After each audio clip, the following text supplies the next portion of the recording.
유엔의 허가를 안 받고 뭐 다른 나라에서 허가 안 받으면 만들자는 합법이거든요.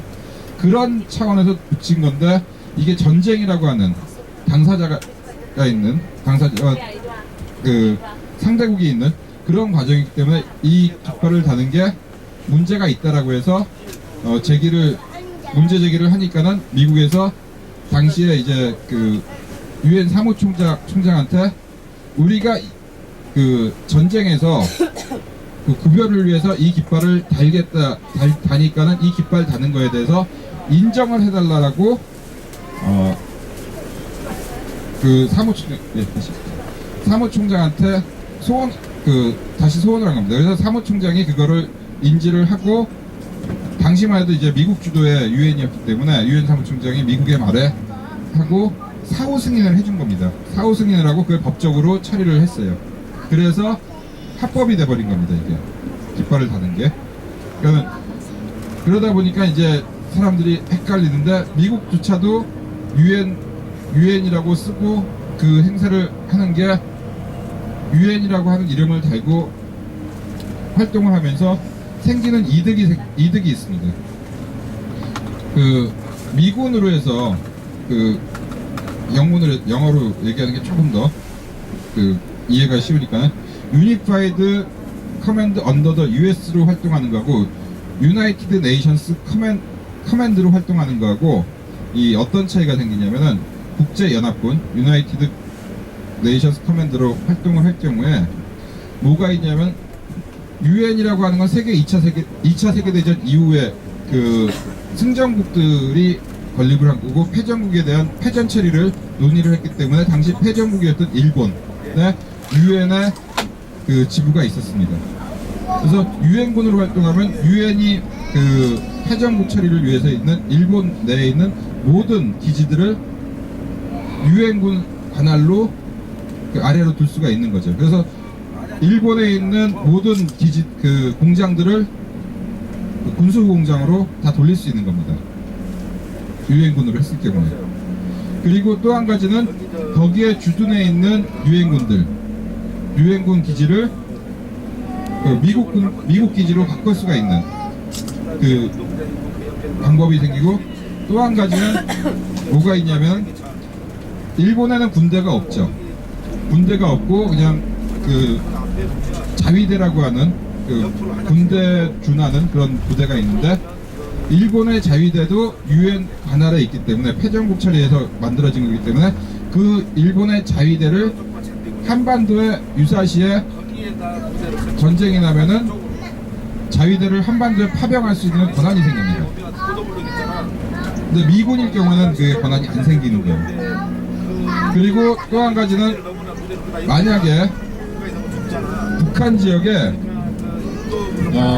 정변이 일어나서는 북한이 그 무너졌다, 북한 정권이 몰락해서는 북한이 무정부 상태에 들어갔을 경우에 그 북한 지역에 대한 행정권 있죠. 모든 권력을 누가 갖고 가느냐 하면은 유엔군이 갖고 갈 수가 있어요. 국제연합군이. 그러니까 미국이 실제적으로 갖고 가는 거죠. 그래서 미군의 행정권으로 바꿔버릴 수가 있는 겁니다. 그래서 유엔군을 둘 수가 있고, 그리고 마지막으로 이제 최근에 많이 얘기했지만 며칠 후면은 그분이 오시는데, 우리나라로 트럼프 대통령 있죠. 미국에 지금 트럼프 대통령인데, 트럼프 대통령이 뭐라고 얘기했냐면은 북이 핵을 만들면은 돌이킬 수 없을 정도의 국가로 쑥대밭을 만들겠다라고 계속적인 이야기를 하고 있습니다. 근데 전쟁이라는 것 자체가 합법 전쟁이냐 불법 전쟁이냐 나누는 가장 큰 요인 중에 하나가, 그 전쟁을 할 때 선전포고를 하느냐 안 하느냐거든요. 선전포고를 하고 전쟁을 수행하게 되면 합법 전쟁이 되지만, 선전포고가 없는 전쟁은 불법 전쟁이 되는데, 미국은 지금 유엔이라고 하는 그런 이름으로 활동을 하고 있기 때문에, 그리고 정제협정의 당사자이기 때문에 전쟁을 끝난 게 아니라 잠깐 휴식하고 있는 거기 때문에, 미국은 선전포고 없이 한국에서 전쟁을 일으켜도 합법 전쟁을 할 수가 있는 그 지휘권을 가진 나라가 된 겁니다. 그래서 트럼프 대통령이 그 후보일 때 그리고 대통령이 되고 나서 한국에서 전쟁을 일으키겠다라고 하는 것들을 공공연하게 얘기할 수 있는 게 우리는 선전포고 없이 여기서 전쟁을 일으켜도 합법이다라는 게 그 뒷배경이 있기 때문에 가능한 겁니다. 그리고 또 한 가지 이제 군부의 입김이 작용을 한 건데 재밌는 거는 그 미군으로 편성이 돼 있으면 주한 미군으로 편성이 돼 있으면은 지휘 체계가 행정부가 있고 백악관 행정부가 대통령이 있고 국무부가 있고 국무부에 합참이 있고 합참 밑에 태평양 함대 사령부 그 태평양 함대 사령부 밑에 주한미군 주일미군 이렇게 해서 쭉 필리핀 군대까지 쭉 그 체계가 성립이 됐는데 유엔군으로 성립이 돼 있을 경우에는 백악관 행정부의 얘기를 안 들어도 됩니다. 이 사람들이 그냥 유엔이 있고 유엔군이 있고 거기서 그냥 모든 행동이 다 나오는 그런 상황이 되는 거죠.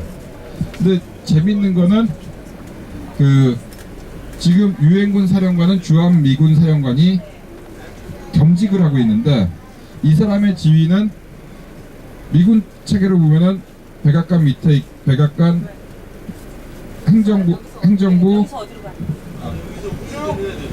군사 분계선에서부터 2km 지역을 그 DMZ라 남방항해선 북방항해선이라 그래서 그 DMZ라고 설정을 해놨습니다.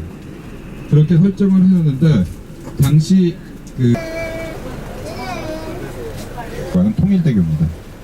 그리고 다리 건너가시면서 좌측으로 보시면은 그 지금 경인선 철도가 지나가는 임진강 철교가 건너편. 어쨌든 우리가 DMZ 안으로 들어왔어요. 아까 강사가 얘기한 대로 빨리 통일돼서 북을 통해서 유럽도 가고 러시아도 가고 빨리 여기 들어갑니다. 그렇게 해서 제가 조국 구동장 통일로 선창해 주신답니다. 여러분 우리 힘을 모아서 조국 통일!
노예가 계시고 그리고 여기는 정부에서 지원해줘서 굉장히 잘 산다라고 하는 생각을 하시는데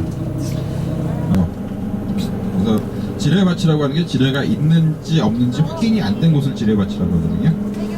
이게 지뢰밭이 생기게 된 원인은 60년대, 70년대 미군들이 그 북한이 쳐들어온다 그렇기 때문에 그걸 막기 위해서 지뢰를 심어놔야 되겠다 그래서 헬기로 하늘에서 지뢰를 뿌려버린 겁니다. 보통 손으로 다 심어야 되는 건데 헬기로 뿌렸기 때문에 지뢰가 하늘에서 떨어졌으니까 이게 어디 있는지 모르잖아요. 그래서 그 도로를 만들거나 논밭을 개간을 하면은 지뢰가 없는 게 확실하니까 거기는 빠지는 거고 그렇지 않은 지역은 그냥 지뢰밭이라고 표현을 해둔 겁니다. 그래서 지뢰가 있는지 없는지 지뢰 미확인 지대를 지뢰밭이라고 보시면 되는 거고요. 그런 땅에 이제 그 사실 59년도까지는 여기가 미군 민통선이라고 하는 데가 귀농선이라고 해갖고는 미군 관할 행정구역이었어요. 미군들이 자기네들 군 작전의 필요에 의해서 군인들 이외에 민간인들은 절대 들어오지 못한다라고 해갖고는 그 민간인 통제구역으로 만들었는데 귀농선이라고 그때 만들었는데 59년도 말에 이제 우리나라로 미군이 행정권을 넘겨주면서 본격적으로 이름을 비농사에서 민간인 통제구역으로 바꾸고 민통선 지역을 줄이게 되면서 이 지역에 대한 개발이 시작된 겁니다. 그리고 사람들이 들어올 때 정부에서 이분들한테 여기를 개간을 하는데 개간권하고 경작권은 줬는데 토지 소유권은 준 건 아니에요. 토지 소유권은 쉽게 생각하시면 돼요. 지금 친일파 후손들이 자기 땅, 조상 땅 찾기 막 하잖아요. 그리고 우리들도 요즘에는 일반인도 조상 땅 찾기 하잖아요. 근데 버려져서 어딘지 모르는 땅인데 등기 띄어보니까 어디에 우리 조상님 땅이 있더라. 그러면 또 자기가 하면 세금 내면 자기 땅으로 오잖아요.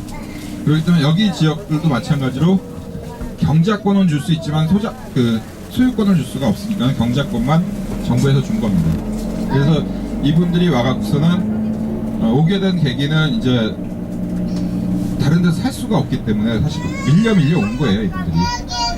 그리고 일부는 이 지역이 원래 전쟁 전에 고향이었던 분들이 고향 찾아서 다시 들어오신 분들이 계시고, 아까 얘기했던 것처럼 군인들이 온 경우가 있고, 그리고 그 홍수나 태풍이라든지 이런 피해로 인해서 갈 데가 없어서는 밀려서 이쪽으로 들어오신 분들이 계세요. 그분들이 이제 경작을 하시면서 살게 된 건데, 이분들이 경작하는 과정에서는 얘기 드렸지만은 지뢰와의 싸움이에요, 이게 전부 다. 이 지역들이. 그래서 지금 최근에도 이제 지뢰, 여기 주변 보면 이쪽이 지뢰밭이에요, 지금 여기가. 그러니까 근데 지뢰가 한번 묻히면은 그 자리에 계속 있을 거라고 생각하시잖아요. 근데 지뢰는 움직여요, 이게. 그러니까 자기가 자기 동력에 의해서 움직이는 건 아니지만은 홍수가 나거나 혹은 산사태가 나면은 지뢰가 떠밀려 내려올 수밖에 없잖아요. 그런 지뢰들이 전부 다 개천으로 나간다든지 논밭으로 나가든지 이래요. 그래서 지뢰밭이 아니지만은 논밭에서 일하다가 논두렁에서 고랑에서 일하다가 지뢰 밟는 경우가 간혹 생깁니다. 그렇게 이제 개간을 해서 사신 거죠, 이분들이. 그런데 문제는 경작권만 줬지 소유권을 주지 않았기 때문에 민통선이 계속 좁아지면서 개발되고 남북관계가 좋아지니까는 사람들이 여기 투기 목적으로 들어오는 사람들이 생긴 거예요. 그래서 그 조상 땅 찾기 뭐 이래갖고서는 땅 찾아서 들어오니까는 이분들은 자기가 경작해놓은 땅에서 내쫓길 수밖에 없는 거죠. 그래서 실제 여기 사시는 분들의 한 20에서 30%가 소장농으로 전락했다고 해요. 뭐 법적으로 소장농은 없지만은 그렇게 땅을 뺏기신 분들이 많고, 그리고 여기 계신 분들은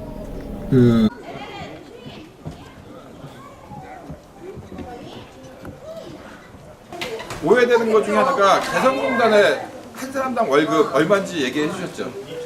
1인당 월급이 20달러.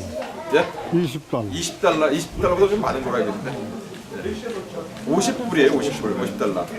50달러에다가 이제 그 복지 비용들 이런 거 해갖고서는 아마 최고 맥시멈 많이 받는 게 75불. 그리고 그 규정에 그렇게 적어놨어요. 그 1년에 그 올릴 수 있는 맥시멈 그 월급 인상률이 몇 프로냐면 5%예요. 그러니까 75불에 5%면은 한 3.5불 정도 되는 거죠. 그러니까 뭐 기본급에서 주니까 50불이니까 2.5불 정도 되는 거예요. 그래서 지금 한 4, 5년 했으니까는 해봐야 85불 정도 되는 100불도 안 되는 거죠. 그리고 거기서 사실 북에서 갖고 가는 돈보다, 근데 김정일이 아니라 김영남이에요. 김영남이라고 하는 대표 공식 수반이 있고, 김정일은 국방위원장이거든요. 그러니까 군 통수권자거든요. 그래서 군 통수권자이기 때문에 군부가 이제 반발을 한 게 뭐였냐면은 저 지역이 전부 다 이제 예전에는 포대가 있었어요. 방사포 쏘는. 그러니까 그 포가 이제 쏘면은 예전 서울 불바다 뭐 이런 발언했을 때 그 포를 쐈을 때 여기서 정확히 60km 떨어지는 데가 청와대 있는 지역 근처거든요. 서울 중심가 종로 쪽. 그러니까 그 포가 쏘면 60km 정도 날아가요. 60에서 80km. 그러니까 그 포로 저기다가 놨을 때 그 사직 가다가 철원에서 분기가 돼갖고서 철원에서부터 내근강까지 관광철이에요. 관광용이기 때문에 사실 그게 연결이 되는 건 큰 의미가 없고 경원선이 더 중요한 건데 경원선은 아직 막혀 있고 경인선만 연결돼 있고, 경인선도 지금 이게 하루에 한 차례씩 운행을 했었어요. 최초에는. 그래서 물류를 개성공단 물류를 왔다 갔다 했었는데 지금은 이명박 정권 들어서면서 개성공단이 축소되니까는 그 기차도 운행을 안 하고 있다. 이제 박근혜 정권 들어서 개성공단 바뀌면서 아예 운행을 안 하고 있는 상황으로.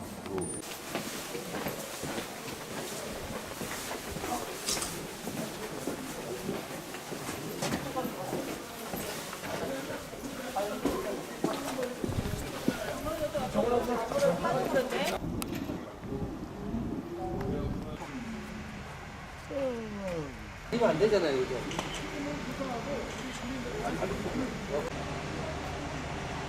신기하기도 하잖아요. 신기하기도 한데 이 총련이라고 하시는 분들 우리가 조총련이라고 보통 얘기를 하죠. 정식 명칭 약칭은 이제 총련이 맞아요. 조총련이라는 건 남쪽에서만 얘기를 하는 거고. 근데 이 총련 분들이 우리가 알고 있는 건 오해가 좀 많은데 이분들의 고향이 그 평안도나 함경도 쪽 분들이 아니세요. 총련 분들의 약 70~80%는 경상도 분들이에요. 그리고 나머지 그 20% 중에서 또 한 50%는 어디냐면 제주도. 그리고 그 나머지 중에서 또 한 반은 전라도. 그리고 그 나머지 분들이 이제 경기도하고 강원도, 함경도 이쪽 분들인 거예요. 그러니까 개성공단을 앞에 놓고도 눈앞에 놓고 가볼 수 없는 그런 분단의 아픔의 장소까지 오늘 하루 종일 함께 해준 우리 25기 한 분 한 분 너무너무 감사합니다. 그러니까 피곤하고 힘들고 막 조금 실만하면 엉덩이 붙여서 눈붙이만 하면 또 일어나라고 일어나서 또 투어해 주는데도 불평하지 않고 같이 이렇게 움직여서도 감사하고요. 이 여정을 그냥 저녁 먹고 끝냈으면 좋겠는데 강의까지 하자니 더 지금 조금 머리가 더 아픈 부분이 있겠지만 그래도 끝까지 잘 이렇게 해주셨으면 감사하겠고요. 프로그램에서 지금 1년에 2번씩 가는데 오늘 파주 참 오랜만에 갔었어요. 저도 물론 이제 다른 단체나 다른 지역하고 파주는 뭐 자주 가긴 하는데 통일 프로그램에서 참 오랜만에 갔는데 아마 다음번 기수 때는 또 어디를 갈지 모르겠어요. 지금 뭐 주로 가는 데가 연천, 파주, 그 다음에 철원, 그리고 강화도 이렇게 가는데 우리 은빛둥지에서 오신 선생님들은 몇 년? 한 2년 됐죠? 2년 전부터 가서 계속 같이 다니셔서 보시는데 다른 지역도 여기만큼 재밌는 데가 또 많이 있어요. 그러니까는 기회 되시면 통일 프로그램에서 기회 되실 때 또 자주 뵙고 다른 지역을 또 다음 기수는 아마 다른 지역을 갈 것 같은데 가게 되니까는 그때 또 뵙고 이야기 나눌 수 있도록 하고 자주 보면 더 친해지겠죠. 우리 하성규 회장님은 너무 자주 뵈갖고서는 이제는 왠지 안 오시면은 섭하신 분이 됐고 우리 윤기종 대표님은 참 오랜만에 오신 것 같아요. 그래도 오랜만인데 뵈니까 또 좋고 은빛동지의 그 두 분은 매번 오시니까는 매번 뵙고 있고요. 그래서 여기 계신 25기 분들도 다른 기수 한다고 안 오시지 마시고요. 시간 되시면 오시면은 다른 지역들도 아마 재미있게 또 가실 수 있을 것 같습니다. 네, 그럼 또 다음 기회에 또 뵙고 이제 곧 안산 도착하겠죠. 제가 딱 늦은 시간만큼 지각하고 있습니다. 너무 죄송스럽고 네, 또 뵙도록 하겠습니다. 감사합니다.